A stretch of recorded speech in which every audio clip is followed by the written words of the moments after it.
afternoon, everyone, and welcome to Live at 4. It is day 3 of the new year. How's your resolutions hanging? I didn't really make any resolutions. How about you? No, a lot of people, though, resolve to lose weight. Yeah, and by January 3rd, it's usually out the window, but we're going to have some expert advice on how to lose weight and keep it off. That's the key, yes. Keeping it off. That's all coming up, but first, here's what's making news on this Friday. We'll share the latest on a drone strike at the airport in Baghdad that killed a top Iranian general, what this could mean for the U.S. going forward. The Centers for Disease Control has elevated Wisconsin to a high flu category after a dramatic increase in cases. And a group of Delta Airlines employees are suing Dodgeville-based Land's End because their uniforms allegedly caused rashes and made them sick. Let's take a look outside today. A little cloudy and on the cool side, but still above average. Still above average, and not any snow. All is quiet. All is quiet. The weather words for today: snow-a.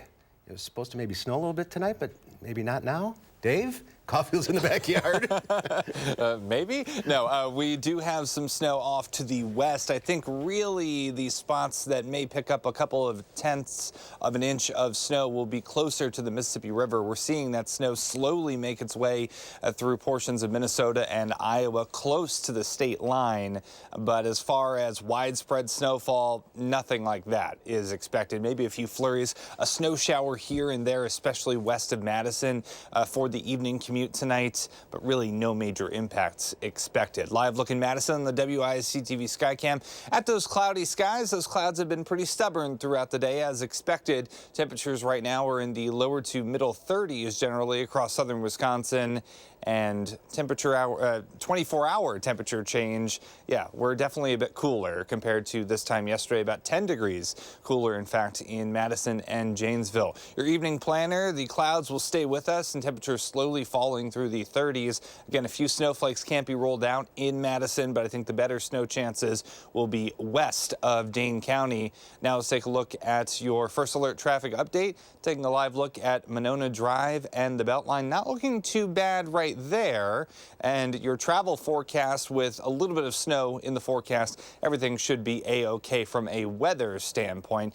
Now let's take a look at your traffic map to see if that matches up. We still do have that accident showing up or at least near Monona Drive. That is westbound, and we are seeing a pretty hefty set of delays on the eastbound belt line. Westbound is starting to improve just a little bit, which is good news. Right now, eastbound Verona Road to John Nolan, that will cost you 11 minutes, so that's running a little bit slow. Average speed of around 25 miles per hour. Other routes in and around Madison are looking pretty good. Southbound the belt line to Janesville, about 25 minutes with an average speed of around 70 miles per hour. And that is your first alert traffic update. We'll take a look at if true winter time temperatures are on the way anytime soon in your first alert forecast. All right, we'll see you in a few minutes. Thank you, Dave. Thank you, Dave. First at 4, the U.S. is sending thousands of troops to the Middle East after its targeted killing of a powerful Iranian general. The strike marks a new escalation in Washington's conflict with Tehran, and Skylar Henry reports on the aftermath. President Trump spoke on camera for the first time about ordering the drone strike that killed Iran's top security and intelligence commander. Soleimani was plotting imminent and sinister attacks on American diplomats and military personnel, but we caught him in the act and terminated him. The U.S. had been tracking 62-year-old Qasem Soleimani for a number of days and decided to strike in Iraq. The general was the architect of decades of terrorist actions in the region. The U.S. blamed him for a rocket attack that killed an American in Iraq last month and for last week's attacks at the U.S. Embassy in Baghdad. What the United States did yesterday should have been done long ago. A lot of lives would have been saved. The president remained at his vacation home in Florida as the strike unfolded. He ordered the operation without congressional authorization, and lawmakers are divided in their reaction. This morning, Iran's master terrorist is dead. Republican Senator Mitch McConnell said Soleimani had operated for too long without constraint. I'm encouraged by the steps the U.S. military is taking to defend American personnel and interests from a growing Iranian threat. Democrat Chuck Schumer said no one should shed a tear for Soleimani, but questioned the long-term fallout. This action may well have brought our nation closer to another endless war. As Iran's supreme leader vows revenge, the U.S. is sending about 3,000 more troops to the Mideast and advising all other American citizens to leave Iraq immediately. Skyler Henry, CBS News, the White House. Presidents George Bush and Barack Obama also considered killing Soleimani, but ruled it out to avoid a potential war with Iran. U.S. Senator Ron Johnson released a statement in response to the death of the Iranian general. He writes, quote, Iran, the world's largest state sponsor of terrorism, has been escalating its malign actions for years. It is time for Iran to de-escalate and end its terrorist acts and use of proxies. He says Americans will continue to support the brave men and women who have volunteered to keep us safe. Congressman Mark Pocan also released a statement writing Donald Trump's unilateral decision to escalate tensions in the region by assassinating the Iranian general without any notification or approval from Congress is wrong. It will destabilize the region and further endanger the lives of innocent Americans, Iranians, and Iraqis. He says the president is on the brink of starting an unnecessary war with Iran. Joining us tonight is Samer Alatout. He is an associate professor at UW-Madison and an expert on the conflict in the Middle East and American foreign policy in the region. Welcome to Live at 4. Samer, welcome. Thank you. What was your reaction when you first heard this news? Worried and astonished at the degree to which our foreign policy has shifted and how we actually are now kind of deploying assassination as a way to conduct that policy. Why were you worried? Or why are you worried? I mean, there are several, of course, reasons to be worried. One is, what are the implications of this attack? What might that attack lead to? One can imagine it expanding so much within the region to a regional war, or even more. But of course, it could not lead to that much conflict. But the problem is that we are uncertain now. It created uncertainty that is unnecessary, that's uncalled for, and that shows that there is some sort of a shift in American foreign policy in how we conduct ourselves around the world. The President Trump said that he did this to stop a war, not to start one. Do you agree with that? No, I disagree with that. I think if just imagine with me that all the countries around the world employ that kind of logic, right? What will happen? I mean, if every time a country thinks that there will be an attack on them by another foreign power, they go and assassinate someone, that would be a real problem. So, for example, I mean, I think that one of the things that probably the American foreign policy establishment is accurate about is that Iran is strategizing what will happen, what will we do if we are attacked. That is definitely true.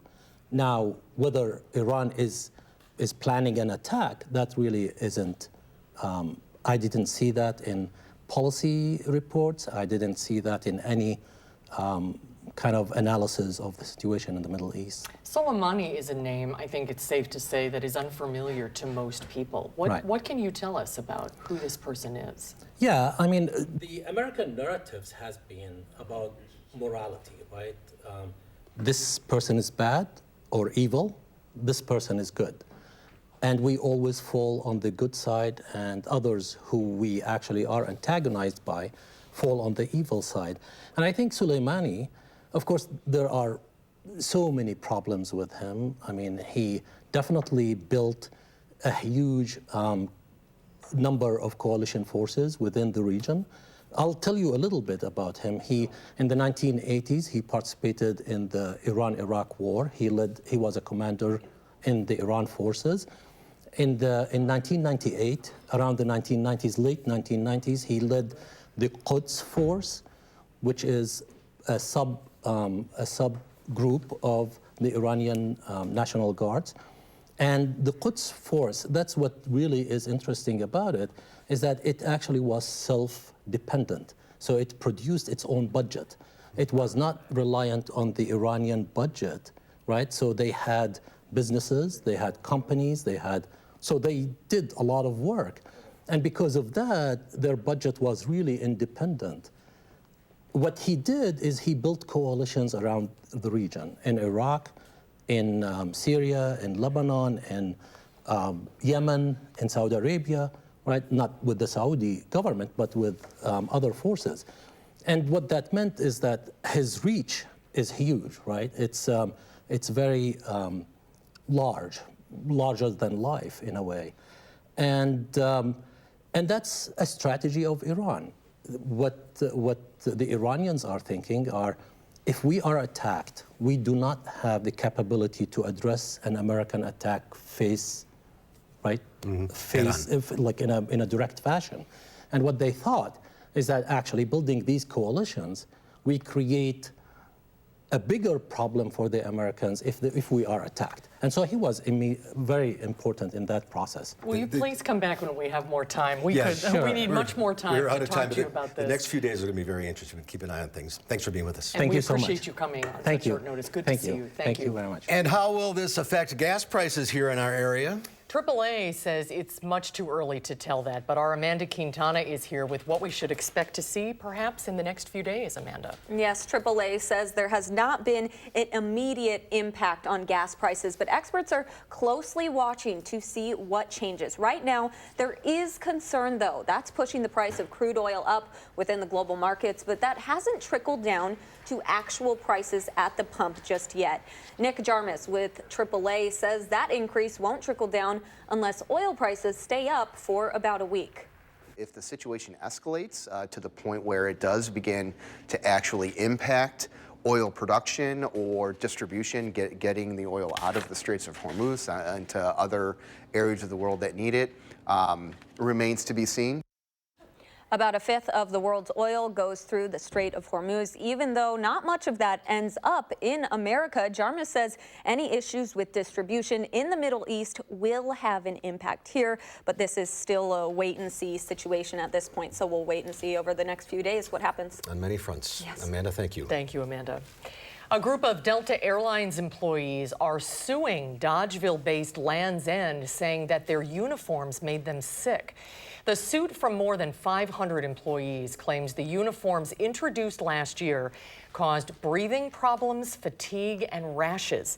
The suit also claims tests conducted by employees found high levels of chemicals and heavy metals in the uniforms, including formaldehyde and mercury. Flight attendants and some ground workers wear the uniforms. Land's End told CBS News the company does not respond to ongoing litigation. Milwaukee police say they are investigating the death of a 13-month-old boy who was allegedly beaten by the mother's ex-boyfriend. The boy's grandmother told Milwaukee reporters the child was found unresponsive at his home Wednesday evening. The suspect has not been named, but he did surrender to police yesterday morning. It's being investigated as Milwaukee's first homicide of 2020.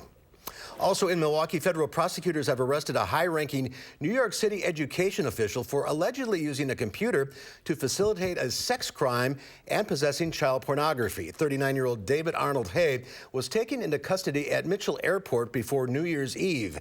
He allegedly was using a dating app to set up a meeting for sex with someone he thought was 14 years old and living in Neenah. Well, the Center for Disease Control and Prevention is now reporting high activity level of influenza-like illnesses in Wisconsin. The Wisconsin Department of Health Services is reporting over 450 hospitalizations and 11 deaths so far.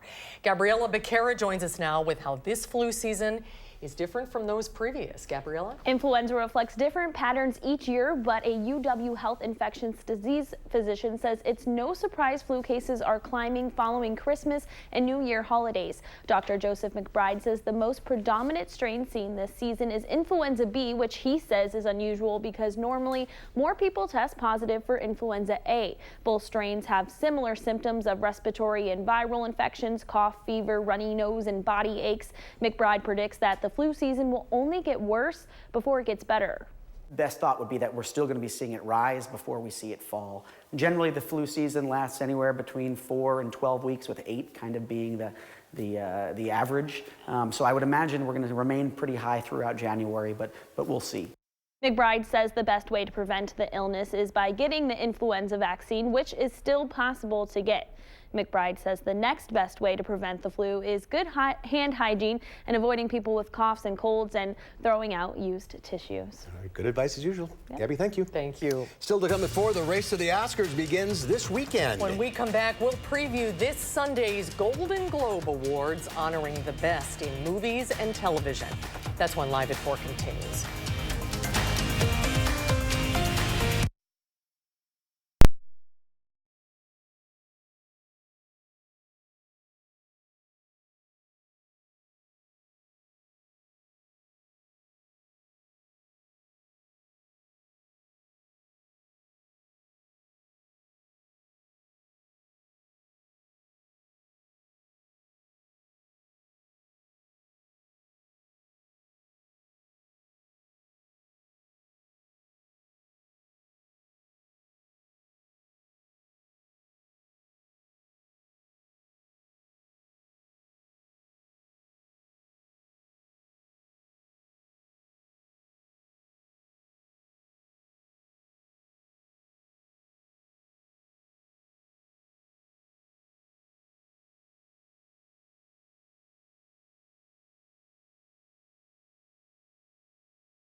The move to green energy is shifting into high gear in Britain. The UK now has more electric car charging stations than gas stations.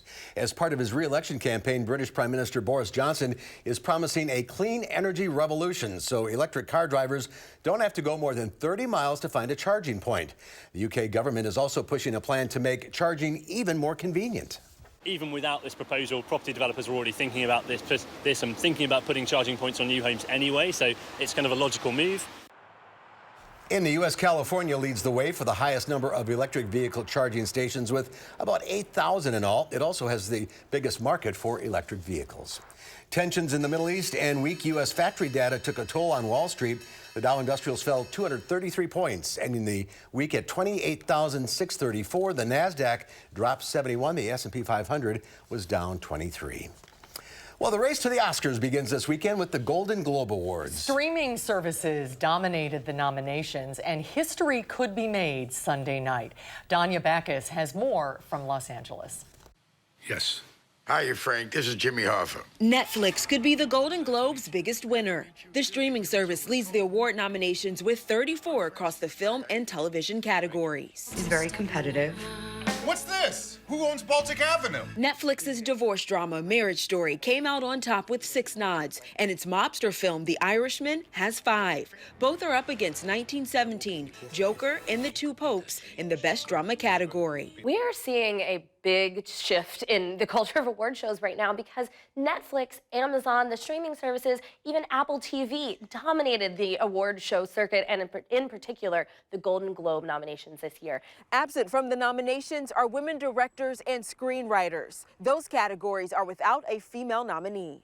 Ava DuVernay was the last female director to be nominated for a Golden Globe back in 2015 for Selma.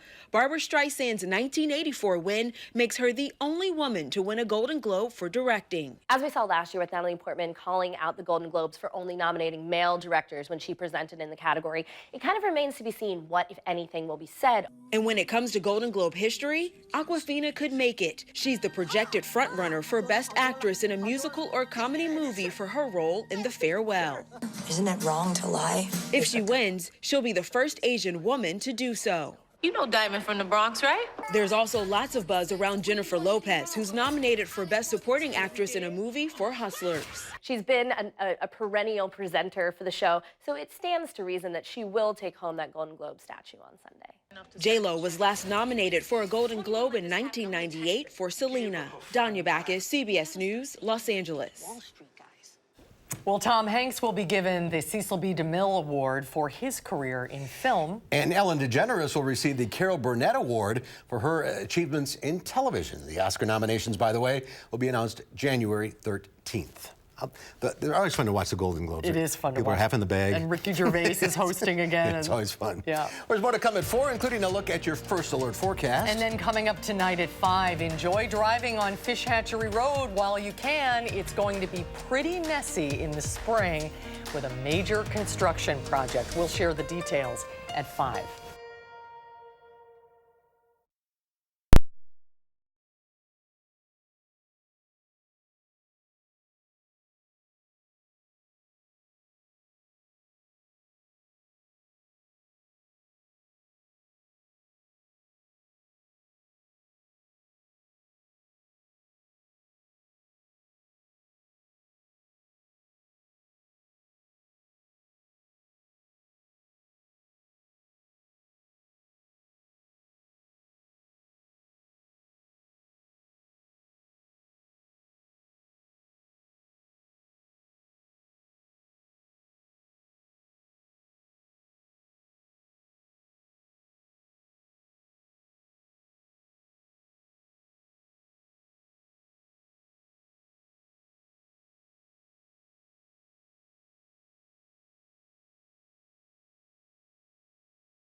Take a look at this. Welcome to the Winter Strongman Games in the Russian city of Ufa. We're not going to see it? Imagine if you will. Here we go. Yay! There we go. Take a look at this now. Welcome to the Winter Strongman Games in the Russian city of Ufa. In January, the temperatures here rarely get above freezing, but at these games, the competition is white hot. The games are unique in the world with all the weights tackled by the competitors made entirely of locally sourced ice. The athletes pull, lift, and push a combination of differently shaped ice weights and tablets. At one event, the athletes, using no more than their raw strength and a small piece of rope, must lift a 352-pound of ice and run with it along a track of 40 meters. As long as they don't go Christmas Story and put their tongue on the ice, Yeah, I think right. they should be okay. That looks like a lot of work. Yeah. There was a big avalanche in Utah, and the whole thing was planned. Yeah, the Utah Department of Transportation officials executed a controlled avalanche. Utah has seen a lot of snow recently, and with it comes increased danger of avalanches. So crews use controlled explosions to avert the threat in high-risk areas. UDOT officials say the work they do is critical to the safety of those traveling in the area. You don't want to see that coming down in front of you. Yeah, it's controlled, but it's still scary to look at. Look at the snow out west, and we're still in a little bit of a snow drought. Yeah, it looks like for most of January, the Pacific Northwest and spots west of us are going to get a lot of snow and cold, but for us, not really. January is staying mild across southern Wisconsin, so temperatures really not getting to their capital W winter levels like we know that we can. So we're watching for temperatures to stay pretty mild into the next couple of days with a few chances for some snow here and there, but no big systems on the horizon. We'll take a look at it all in your First Alert forecast in just a few minutes.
Good afternoon and happy Friday, the first Friday of 2020. We are looking at some snow showers and flurries well to the west of southern Wisconsin. It is moving to the east, this batch of snow showers, but I really don't think we're going to see that much activity cross over through the Mississippi River into southern Wisconsin. That being said, especially for southwestern portions of the state, don't be surprised if we do see some flurries and snow shower activity into the next couple of hours and even into the early overnight hours as well. In Madison, a few snowflakes possible, but really not expecting major impacts from any snow showers, but just be aware that we may see some flakes flying tonight on the Edgewater Skycam. Cloudy skies throughout the day. Even so, our temperatures made it into the upper 30s for highs today. That actually happened pretty early on. We've been stuck sort of at 33 or 34 for most of the afternoon. Our low temperatures were well above their normal accounts for this time of year. So as far as normal, when it comes to snowfall, we started off with so much snow at the end of October and early November that it looked like we were off to the races. But this funny thing about the weather sometimes is that we have seen a very dry December and a dry start to the month of January. So for the first time in about 3 months, we are actually below normal when it comes to seasonal snowfall. So far, about 18.5 inches. We're getting close to 19 inches for our normal. We're still well above where we were last year, but still, with no significant chances of snow on the horizon, we still could see a couple snowflakes tonight, but I really don't expect any accumulation from that in Madison, that is. Then as we head into Sunday morning, a few flurries not out of the question, but really no systems that catch our eye and really catch our extreme attention over the next week or so. What is catching our attention is temperatures staying pretty warm for this time of year. Remember, we should be in the upper 20s, and I don't think we'll really be anywhere close to normal unless you count Tuesday and Wednesday when we're only a few degrees above where we should be. But we're staying pretty mild for the start of January, and that has some asking, where is that winter cold that we can sometimes see in January? Well, remember, history doesn't always repeat itself, but last year, December 2018, we were mild, and in the first half of January 2019, we were pretty mild as well. And then we saw a definite pattern change by the back half of the month where we did see 2 straight low temperatures of -26 by the time we got to the last couple of days of January. So this cold can come pretty quickly, but it does look like for the first half of the month that will stay pretty mild relatively to where we should be for this time of year. Temperatures dipping into the 20s tonight with the chance of a few snow showers, especially west of Madison. Tomorrow, partly sunny and pleasant with highs in the mid-30s. So that snow mainly staying to the west, and by the time it gets a little bit closer to us, should start to weaken and really dissipate over the course of the late evening hours. Into Saturday, we're starting off in the 30s, or 20s, I should say, and then we will see a few flurries north of Madison early on Sunday, but really no major accumulation expected from either little system on the way. We still are watching for some more snow flurries as we get into Tuesday. Temperatures a little bit chillier on Tuesday and Wednesday, but it's early January, folks, and we do not see any high temperatures in the 20s for the next week to week and a half, which is pretty remarkable when you consider that that's normal for this time of year. And we'll keep watching some snow events possible into next week. Okay, thank you. Yep. Thank you, Dave. Well, Chris will be here for the weekend, and he'll be keeping you up to date on the weekend weather on News 3 Now this morning. And then stay tuned for CBS Sunday Morning. Jane Pauley joining us now with a preview of what's coming up Sunday morning. Happy New Year, Jane. What's on the show? And Happy New Year to you too, Mark. Well, she was a breakout star when she was 13, barely a teenager. But Tanya Tucker is on fire again at 61 with the best reviews of her career and 4 Grammy nominations for her latest album. The country music legend sat down with a legend of our own, Bob Schieffer. Here's a clip for you. Well, I got to tell you, I got my marching orders here. I'm told do not ask her how she likes this comeback, because you say it's not a comeback. So what is it? Gosh, I like the word relaunch. relaunch. Yeah, relaunch. It wasn't something that I had really planned out, and it really just kind of happened. And, Well, isn't that always the best way when something just sort of happens? Well, of course. You make plans, and God, he chuckles, when you start making plans. Well, she's back. As you'll see, Tanya Tucker has lived a life worthy of a country song. The highs and lows, even a love affair with Glenn Campbell. And did you know, Mark, Bob Schieffer is a country music performer and songwriter himself. I didn't know that. It's good to see Bob again. So what else is on the show this weekend? To begin, we will escape to a luxurious tent resort. It's way off the beaten path in Cambodia. You get there by zip line. And then escape to tablescape. What is that, you ask? The world of competitive tablescaping? Well, you think table setting on steroids? And we'll go backstage on Broadway with David Byrne of the Talking Heads. We got another jam-packed show for you to start the year. It does sound great indeed. We will see you Sunday at 8 o'clock. Thanks, Jane. Bob Schieffer was a country music star? You've talked to him. Yeah, oh yeah. Learn I'm something every surprised day. to hear that. He looks great, Yeah, he though. does look Looks great. like a good show. All right, stay with us. Up next, we're taking a look at the top headlines of the day. Including the latest on the flu outbreak that is hitting our state hard. We'll have that and more when Live at 4 continues.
Here's the live look from Platteville on this Friday afternoon. A little cloudy as we head into the weekend, but nothing big to talk about in the weather department. Quiet. It is 4:39 right now. Here's a check on today's headlines. The Center for Disease Control and Prevention has elevated Wisconsin to a high flu category after a dramatic increase of cases at the state's Children's Hospital. Children's Hospital Wisconsin said more than 800 pediatric flu cases were reported last month. That's nearly a 9,000% increase from December of last year. 46 of last month's cases required hospitalizations. More than 500 Delta Airlines employees are suing Dodgeville-based Land's End, saying their uniforms provided by the company caused rashes and made them sick. Employees claim the uniforms caused them to develop an array of health issues, including difficulty breathing and fatigue.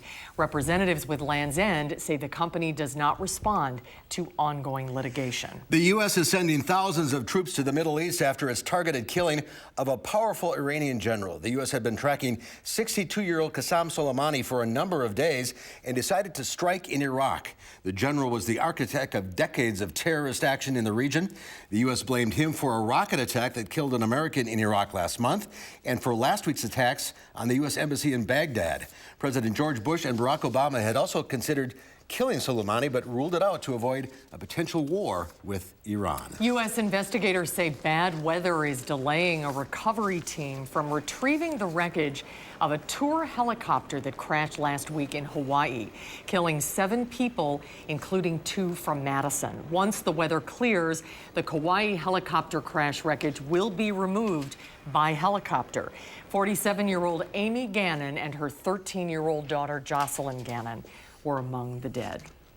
Well, still to come at 4, it's the 3rd day of the new year. How are those resolutions working out for you? When we come back, if losing weight was one of them, our next guest from UW Health has some great advice for losing the weight and keeping it off. That's when Live at 4.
Good afternoon. Here is your Friday First Alert traffic update. Monona Drive and the Beltline looking better than it did at the top of the hour. The accident that was on the westbound side has been cleared. Also, there was an incident or accident on the eastbound side not too far away that we are still seeing a little bit of delay from, but the accident has disappeared from our traffic map. Now there is an incident on the interstate northbound at exit 160. That's US 51. Not too much in the way of delays showing up with that, but just something to be aware of.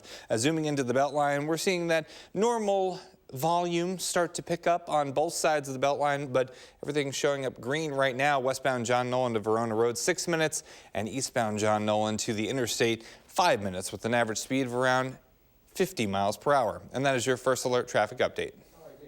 Every year in the Andean city of Costco, thousands of people gather to watch competitors slug it out during a traditional festival known as the Takakoi, loosely translated as two people hitting each other festival. It's seen as a personal way of leveling all of your troubles, leaving all your troubles behind and entering the new year with a smile. Men, women, and children took part in the bare-knuckle fights to resolve a number of conflicts, from disputes over land and cattle, even affairs of the heart. The rules state that the first one to be knocked over in the area is disqualified, and the competitors are forced to embrace after each fight.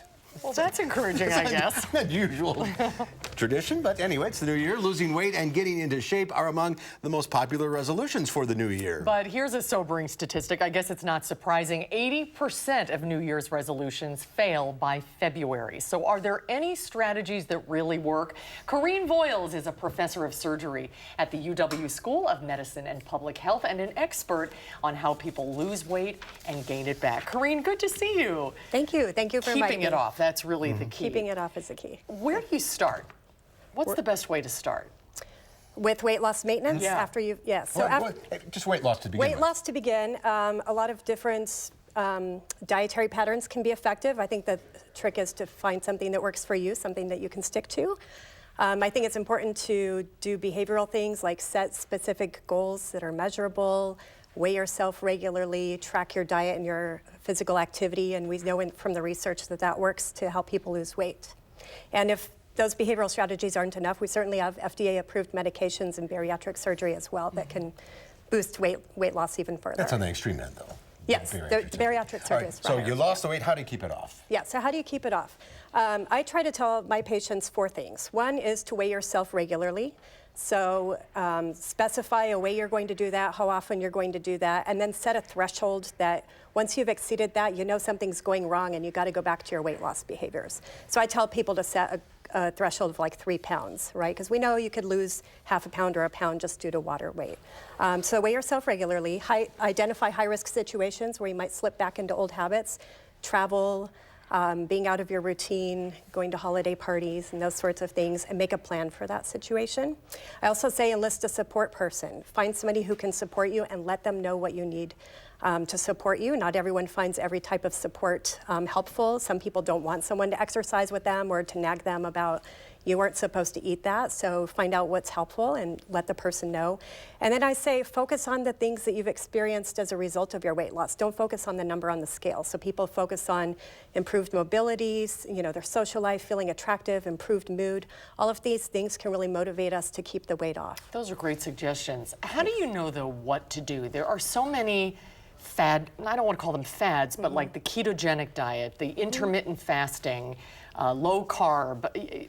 How do you know what is the best thing for you? Like you said, Yeah, the best thing for you is the thing that you can stick to in the long term. Yeah, so we've done studies. We looked at low carb versus low fat and variations of those, and really the thing that works is the thing that you can stick to. In one study, we randomized people to have a choice of a diet or to be assigned a diet, and it didn't make a difference. So what works for you really is. Is it a good idea, and maybe as not a last resort, but to kickstart the whole thing, is like see a dietitian or nutritionist? Yeah, they can certainly help. They can provide all the knowledge, the facts that you need about foods. People don't know what to make, what foods have what different nutrients in them, and so I think that's really helpful. I think it's helpful to also engage in behavioral strategies, which a psychologist can help you with, nutritionists can as well. And exercise too. I mean, that's the key. Yeah, exercise is really good for weight loss maintenance. It's not as helpful for weight loss. You would have to burn exercise for many, many hours to burn enough calories to lose weight, but it's really has other health benefits to us, so it's important. Are you an everything in moderation person? Or, I am, yeah. I mean, is that a good piece of advice that you give your patients? I think it is. You know, if people feel deprived and like I can't eat any of a certain food group, then that really backfires over time and makes them want it even more. And so it's okay to, you know, go to that party and have a piece of cake and celebrate, but, you know, just plan for that and make up for it the next day. So. Stick to it, and don't beat yourself up if you slip a little bit. That's absolutely important, yes. All right. And stay out of our newsroom. It's constant food in there. I'll tell you. All right. Happy New Year. Happy New Year. Great to see you. Thank you. We'll be right back with the final check of your forecast.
Quiet weekend. Yeah, not too bad. A little bit of snow could fall across portions of southwestern Wisconsin this evening. We are starting to see that snow make its way just a little bit closer to the Mississippi River. I have a high-resolution Doppler on for you there, so we can see those snow showers getting a little bit closer to Prairie du Chien. In Madison, not too much in the way of snow. A few flurries possible overnight as temperatures continue to fall into the 30s. All right, Dave. Thank you. Have a good weekend.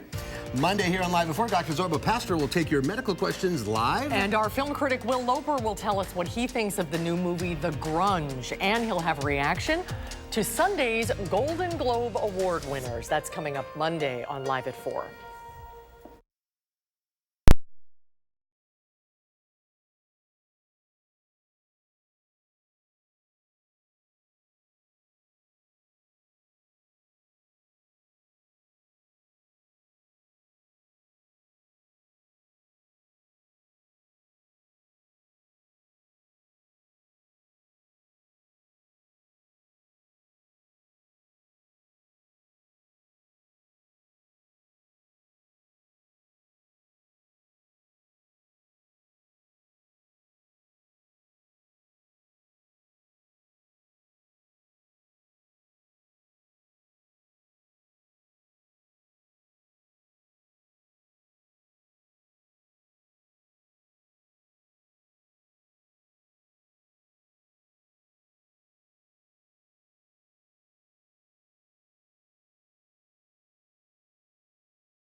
Well, it's a new year and the animal stories keep rolling in. Lola and Louie are on top of things. Here is the first News Hounds report of the decade. It's News Hounds Now Update with Lola and Louie. This week on the News Hounds Now Update, elk galore. A wobbly newborn. And a noisy magpie. But first, it's that time of year again. Zookeepers at London Zoo have started counting the animals for the annual stock take. Keepers have been charged with tallying up every mammal, bird, reptile, fish, and invertebrate at the zoo, logging everything from the 91 Humboldt penguins to 40 giant African land snails to 1 ton